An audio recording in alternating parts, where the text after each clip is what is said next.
നിന്നെ ഒഴിവാക്കി നിന്റെ പെങ്ങളെ എങ്ങനെ കെട്ടിക്കാൻ പറ്റുമെന്ന് ആലോചിച്ച് നിന്റെ അച്ഛനും അളിയന്മാരും കൂടി തലമുണ്ടാക്കുമ്പോഴാ ദൈവം ഇങ്ങനൊരു അവസരം എന്നെ മുന്നിൽ എത്തിച്ചെന്നത്. ആദ്യം നിന്നെ സപ്പോർട്ട് ചെയ്യുന്ന CI വിജയനെയും ഗ്രൂപ്പിനെയും ഒരു അന്വേഷണത്തിന്റെ ചുമതല കൊടുത്ത് ഞാൻ സേലത്തേക്ക് അയച്ചു. ഇനി ഇവിടെ വെച്ച് നിൽക്കിട്ട് തന്നാലും കൊന്നാലും ചോദിക്കാൻ ആരുമില്ല. പക്ഷെ എന്ത് ചെയ്യാൻ പറ്റും? നീ എന്റെ അളിയനാകാൻ പോലെ. ഒരേ ഒരു അളിയൻ. ഒരു പ്രതിയെ പിടിച്ചാൽ 24 മണിക്കൂറിനകം കോടതിയിൽ ഹാജരാക്കണമെന്ന നിയമം. പക്ഷെ നിന്റെ കാര്യത്തിൽ ഞാൻ പറയുന്ന റൂൾസ്. എന്തായാലും എന്റെ കല്യാണം കഴിയുന്നവരെ അളിയൻ ഈ മുക്കയും ക്യാമ്പിൽ തന്നെ കിടന്നു എന്റെ ഈ കല്യാണക്കുറിയും വായിച്ചോണ്ട്. എന്നാ പിന്നെ കല്യാണത്തിന് ശേഷം തറവാട്ടി നമുക്ക് കാണാം. വരട്ടടാ അളിയ.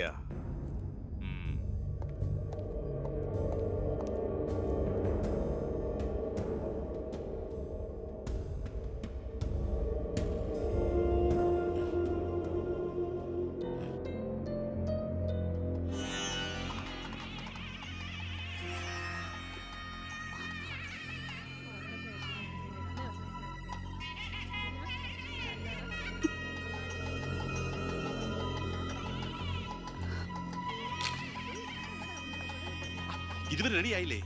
വരണം കൂട്ടിൽ ഇപ്പൊ ഇങ്ങ് എത്തും. ഉണ്ണിയെ കുറിച്ച് വല്ല വിവരവും കിട്ടിയോ? ഫോണിൽ കിട്ടിയപ്പോ ഞാൻ വിവരം പറഞ്ഞതാ. അവനിതോ തിരക്കിലാണ്, വരാൻ പറ്റില്ല എന്ന് പറഞ്ഞു. അത് ശരി. സ്വന്തം പെങ്ങളുടെ കല്യാണത്തിനെന്ന് അവന്റെ ഒരു തിരക്ക്. അവനിങ്ങ് വരട്ടെ. പബ്ലിക് വല്ല അടിച്ചു കയറുന്ന ഓഡിറ്റോറിയം ഇപ്പൊ തന്നെ ഫുള്ളാ. അതൊക്കെ ഞാൻ നോക്കിക്കോളാം. വേറെ കുഴപ്പമൊന്നുമില്ലല്ലേ മകളെ? എല്ലാം റെഡിയാ, കുഴപ്പമൊന്നുമില്ലല്ലേ? അച്ഛൻ ടെൻഷൻ അടിക്കാതെ. 2-3 VIP സീറ്റുകൾ ഒഴിച്ചിടണം. കേന്ദ്രമന്ത്രി വിശാൽ ശർമ്മ എയർപോർട്ടിൽ എത്തിക്കാനായിട്ടു. ഓക്കെ.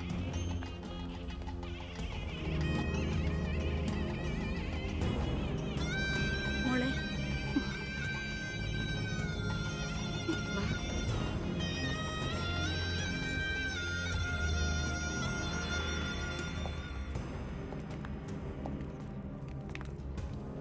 7 ദിവസം മുഖ്യം ക്യാമ്പിൽ കടത്തിയിട്ട് ജഡ്ജ്മെന്റ് പറഞ്ഞു കേട്ടില്ലേ?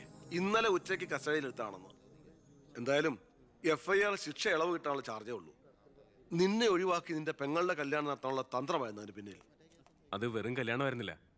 കേന്ദ്രം ഭരിക്കുന്നവരടക്കം കേരളത്തിലെ സകല മന്ത്രിമാരുണ്ടായിരുന്നു. ആരുണ്ടായാലും എന്താ, ഒരേ ഒരു മകനെ ജയിലിൽ അടച്ചിട്ടല്ലേ?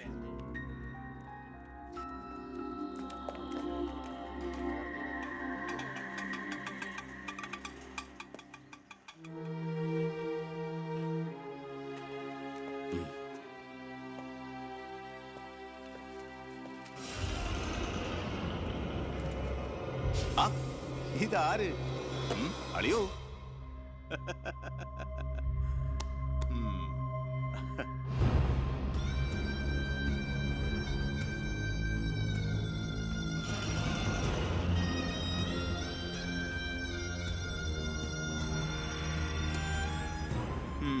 ഒരു ദൂരയാത്ര കഴിഞ്ഞ് വരുന്ന ലക്ഷണമുണ്ടല്ലോ. അളിയൻ ഇത്രയും ദിവസം എവിടെയായിരുന്നു? നീ ഇങ്ങനെ നോക്കി നിൽക്കുന്ന അളിയനെ പോയി ഒരു ചൂട് ചായ എടുത്തോണ്ട് വാ. ചെല്ല്. എന്തിനാ ഇപ്പൊ അങ്ങോട്ട് വന്നത്? കാണണ്ട നിന്നെ എനിക്ക്. വീട്ടിലൊരു നല്ല കാര്യം നടക്കുമ്പോ നാട് നന്നാക്കാൻ നടക്കുന്നു. മന്ത്രിയായി നിന്റെ അച്ഛനേക്കാൾ തിരക്കുണ്ടോടാ നിനക്ക്? ഞാനില്ലായിരുന്നെങ്കിൽ എന്താമേ, ഇവിടുത്തെ കാര്യങ്ങളൊക്കെ ഭംഗിയായിട്ട് നടത്താൻ എല്ലാരും ഉണ്ടല്ലോ. എത്തിയോ വിമതൻ? വിമതൻ ചെറുപ്പകാലത്ത് ആവേശമായിരുന്നു എനിക്ക് എൻ്റെ അച്ഛൻ. മനസ്സുകൊണ്ട് രാഷ്ട്രീയ ഗുരുവെ കണ്ടിട്ടാ ഞാൻ രാഷ്ട്രീയത്തിലേക്ക് ഇറങ്ങിയത്. പക്ഷേ അടുത്തറിഞ്ഞപ്പോ തെറ്റുകളിൽ നിന്നും തെറ്റുകളിലേക്കാണല്ലോ അച്ഛൻ പോയിക്കൊണ്ടിരിക്കുന്നത്. എന്റെ കൂടെപ്പുറപ്പിനെ മനസ്സിലാക്കിയില്ലല്ലോ. വളരെ വിഷമമുണ്ട്, സഹതാപമുണ്ട്.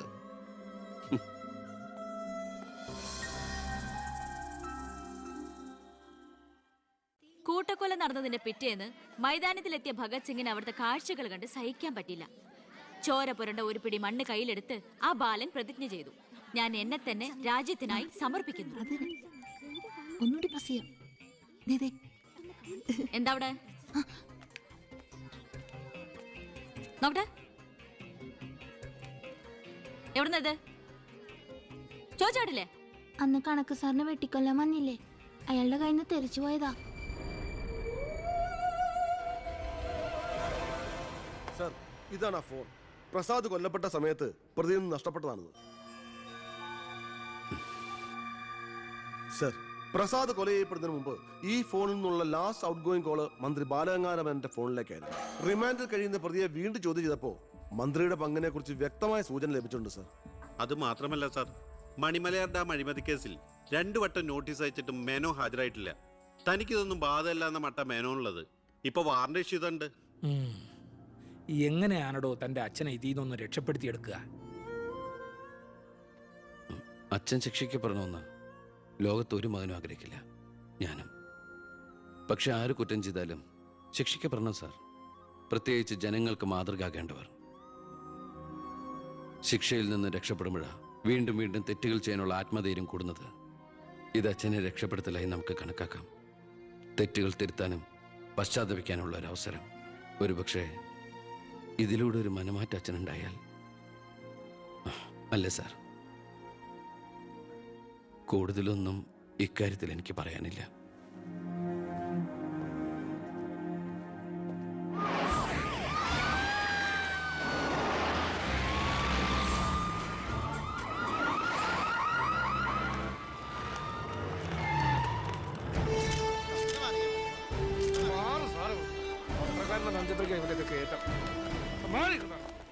നിങ്ങളോട് വെയിറ്റ് ചെയ്യൂ സർ.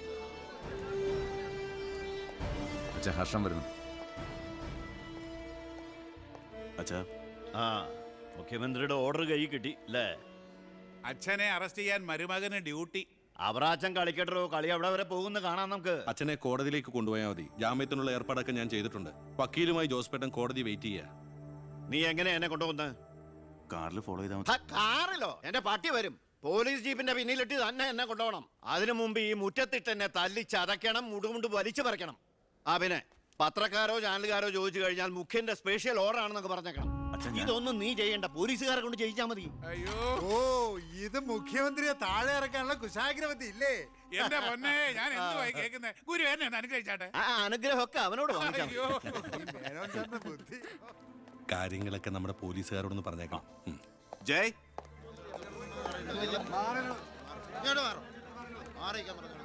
പത്രക്കാരും ചാനലുകാരും ഒക്കെ റെഡിയാ. എന്നാ പിന്നെ തുടങ്ങിക്കും.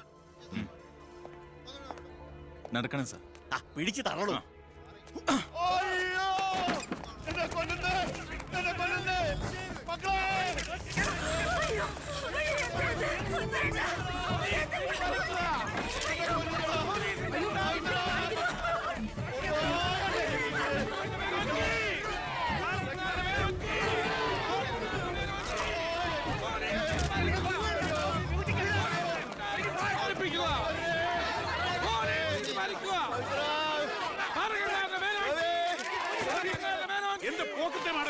ഒരു മിനിസ്റ്റർ അദ്ദേഹം വീട്ടിൽ അനാവശ്യം കാണിക്കാതെ ബഹളം ഉണ്ടാക്കരുത്. ഇത് ചീഫ് മിനിസ്റ്ററുടെ ഓർഡർ. ചീഫ് മിനിസ്റ്ററുടെ ഓർഡർ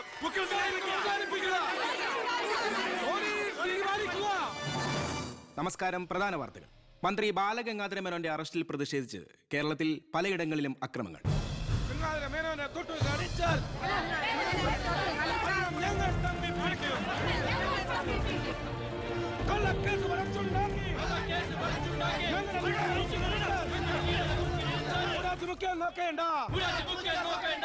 ഇപ്പോൾ കിട്ടിയത് അറസ്റ്റിലായിരുന്ന വിദ്യാഭ്യാസ മന്ത്രി ശ്രീ ബാലഗംഗാധര മേനോന് കോടതി ജാമ്യം അനുവദിച്ചു.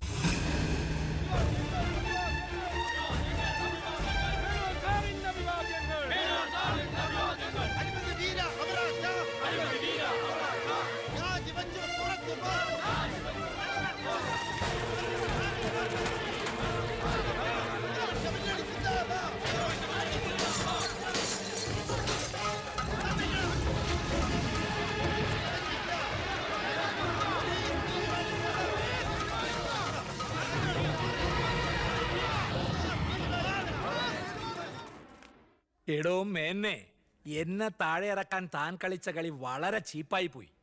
അവറാച്ചൻ എന്തായി പറയുന്നേ? ഒന്നും പറയണ്ട, സൂത്രധാരൻ താനാണെന്ന് എനിക്കറിയാം. താൻ ഒന്നോർത്തോ, തനിക്കെതിരെയുള്ള വജ്രായുധ എന്റെ കയ്യിലുണ്ട്. ഞാൻ അതെടുത്ത് പ്രയോഗിക്കാൻ പോവുക. പ്രധാന വാർത്തകൾ. കേരള മുഖ്യമന്ത്രി PK എബ്രഹാം രാജിവെച്ചു. നിയമസഭ പിരിച്ചുവിടാൻ ഗവർണറുടെ ശുപാർശ. അവറാച്ചൻ രാജിവെച്ചൊഴിഞ്ഞാ പോരെ? മന്ത്രിസഭ പിരിച്ചുവിടേണ്ട വല്ല കാര്യമുണ്ടോ? പോണ പോക്കിലെല്ലാം തൊലയട്ടെ എന്ന് കരുതി കാണും. ഉത്തരത്തിലിരിക്കുന്ന എടുക്കാൻ പോയി ഇപ്പൊ കക്ഷത്തിരുന്ന പോയില്ലേ? ഞാൻ ഉദ്ദേശിച്ച നാളത്തെ പത്രവാർത്തകളെയാണ്. ഇപ്പോൾ കിട്ടിയ വാർത്ത. കേരള നിയമസഭ പിരിച്ചുവിട്ടു, തെരഞ്ഞെടുപ്പ് ഉടൻ. ഇനിയൊരു തെരഞ്ഞെടുപ്പിനെ നേരിടാനോ മുഖ്യമന്ത്രിയാവാനോ ഞാനില്ല. അതെന്താ KDF ഭൂരിപക്ഷം കിട്ടില്ല എന്ന് കരുതിയിട്ട്? അല്ല, ഒന്നുകൂടി ആലോചിച്ചിട്ട്. ഇല്ലടോ, എനിക്ക് മടുത്തു. വേണ്ട, ഞാൻ നിർബന്ധിക്കുന്നില്ല. അപ്പൊ പിന്നെ അടുത്ത മുഖ്യമന്ത്രി എന്താ ഇത്ര സംശയം? താൻ തന്നെ. ഈശോയേ. എന്താ? എന്തു പറ്റി? ഒന്നുമില്ല. ഇനി മുഖ്യമന്ത്രി സ്ഥാനത്തേക്ക് പറ്റിയ ഏക നസ്രാണി താൻ മാത്ര. മുഖ്യമന്ത്രി തൊമ്മൻ ചാക്കോ. ഞാനിത് സ്വപ്നത്തിൽ പോലും ആഗ്രഹിച്ചിട്ടില്ല. ഒന്ന് ചുമ്മാ പോടോ. ഞാൻ മാറണമെന്ന് താൻ മനസ്സുകൊണ്ട് ആഗ്രഹിച്ചിട്ടില്ലടോ തനിക്ക് മുഖ്യമന്ത്രി ആവാൻ. ഞാനോ? എന്താ ഈ പറയണേ? Excuse me sir. വാ വാ വാ. എന്തിനാ സാർ എന്നെ അത്യാവശ്യമായിട്ട് വിളിപ്പിച്ചത്? സന്തോഷമുള്ള ഒരു കാര്യം പറയാനാ വിളിപ്പിച്ചത്. പറയട്ടോടോ. തന്നെ ചിറ്റാരിക്കര മണ്ഡലത്തിലെ സ്ഥാനാർത്ഥിയാക്കണമെന്ന എല്ലാവരുടെയും താല്പര്യം. എന്താ?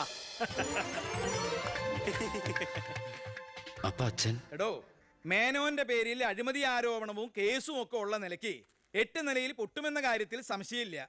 നമ്മുടെ മുന്നണിക്ക് ഭൂരിപക്ഷം കിട്ടുമെന്ന് ഉറപ്പില്ലാത്ത സാഹചര്യത്തിൽ ഒരു സീറ്റ് കളഞ്ഞു കുളിക്കാൻ പറ്റില്ല. താൻ ഒന്നുകൊണ്ടും പേടിക്കണടോ, താൻ ജയിക്കും. വർക്ക് ഉടങ്ങിക്കോ. ഒരു MLA ആകണമെന്ന മോഹമൊന്നും ഇതുവരെ ഉണ്ടായിട്ടില്ല. എങ്കിലും പാർട്ടിയുടെ തീരുമാനം ഞാൻ ആദരവോടെ സ്വീകരിക്കുന്നു. All the best. Thank you sir. ജയിച്ച് MLA ആവുമ്പോ എന്നെ മുഖ്യമന്ത്രിയാക്കാൻ കൂടെ നിൽക്കണേ.